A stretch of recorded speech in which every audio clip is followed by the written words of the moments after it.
The realm of run-and-gun shooters, and I mean the 2D kind, not like Gears of War, has always felt like an oddly underexplored space to me.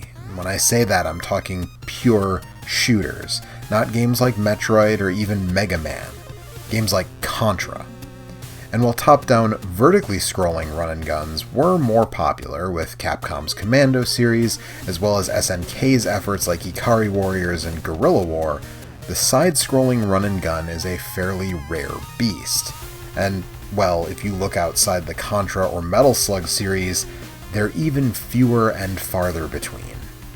But in this episode, I'm here to talk about 3 of them that aren't part of either of those legendary franchises, and were all found on 16-bit consoles. I'm Joe, and this is Same Name, Different Game, Gaiden.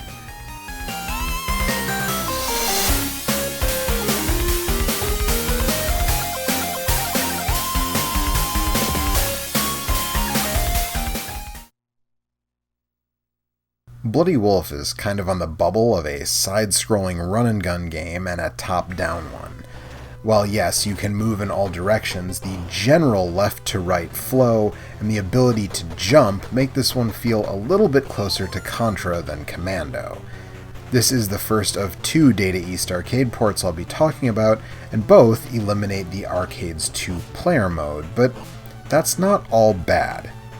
Bloody Wolf, here on the TurboGrafx 16, sees you take on the role of one of 2 elite commandos, tasked with rescuing the president, whose helicopter has been shot down over, I guess, some kind of banana republic. The kind that was very popular as an evil, nondescript, non-specific Latin American country in 80s action movies. As either Snake or Eagle, though in this version you can rename them, you fight through several stages, opening weapon crates, riding motorcycles with mounted machine guns, and, like the later Metal Slug, stabbing your enemies who get too close, all in the name of saving the leader of the free world, as well as several hostages who will give you tips as well as helpful items like swim fins, keys to open locked crates, and more. Data East was definitely more of a follower than a leader, but just the same, what they often lacked in innovation, they made up for in solid gameplay. They're one of the classic B-tier developers, not Capcom or Konami, but a far cry from real-time associates. And this game shows that.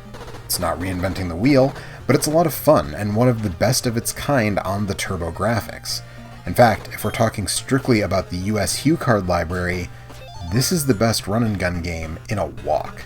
And while we're on the subject of Data East, let's move on to the Sega Genesis and Data East's first published game for the platform, Midnight Resistance. As previously mentioned, this is an arcade port which removes 2-player support. However, this one is a bit more unique in that it adapts a game using the loop lever, or a rotary joystick.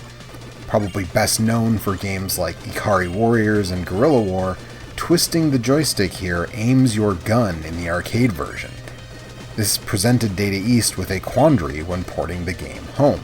While Sega's port of Capcom's Forgotten Worlds, a game with a similar but not identical control scheme in the arcade, used the A and C buttons to rotate your aim clockwise and counterclockwise, this one has a wrinkle that Forgotten Worlds didn't have to worry about: jumping.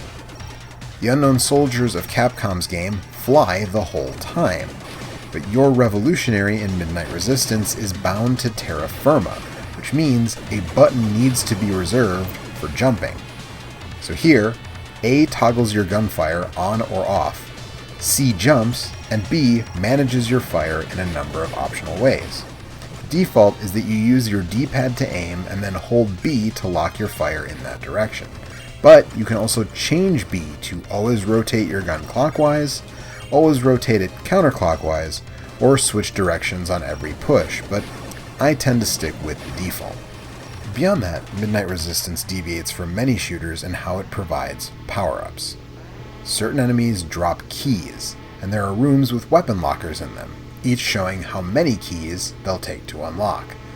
In addition, there are 2 kinds of power-ups: your main gun, and supplemental weapons which can do things like fire missiles or boost your main gun. My only real criticism of this system is that ammo is limited on these weapons, like in Metal Slug, and with the A button toggling your fire on and off, it can be easy to cut through a lot of ammo without really thinking about it, and then you're stuck waiting until the next weapon room to get a new gun. But ultimately, Midnight Resistance is a solid run-and-gun shooter, and this is arguably the best way to play it today. Unless you've got a loop-lever joystick at home you can use with MAME, that version is going to be tough to enjoy, in my opinion.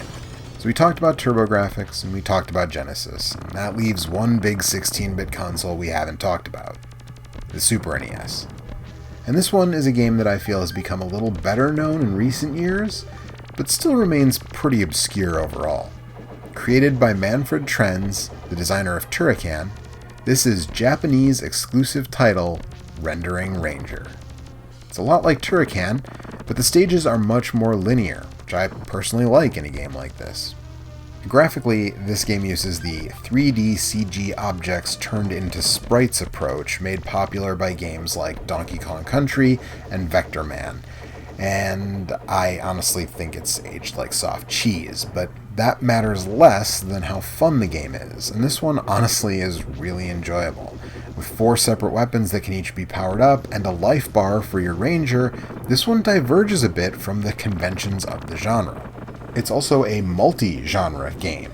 About half of the game is, yes, a side-scrolling run-and-gun, but the other half sees you climb into the cockpit of a spaceship, and suddenly the game is more like Thunder Force than Contra.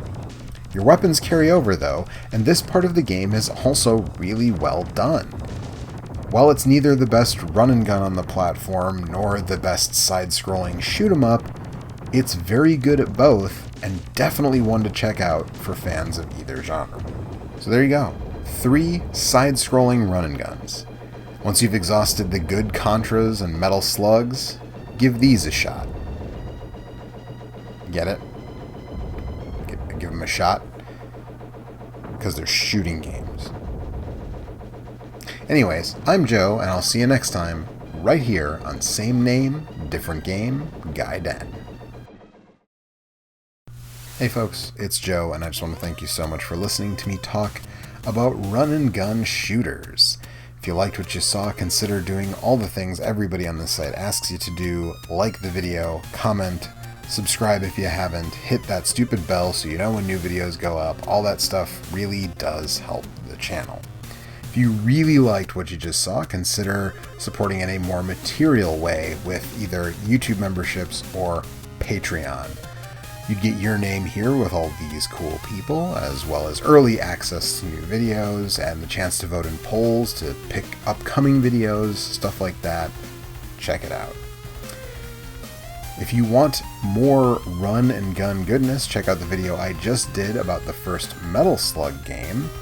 And if you want to see a little something about Contra, well, wait until my next video. But also, the video on the right is going to be the video I did about Vitor Valela's SA1 hacks of Contra 3 and Gradius 3.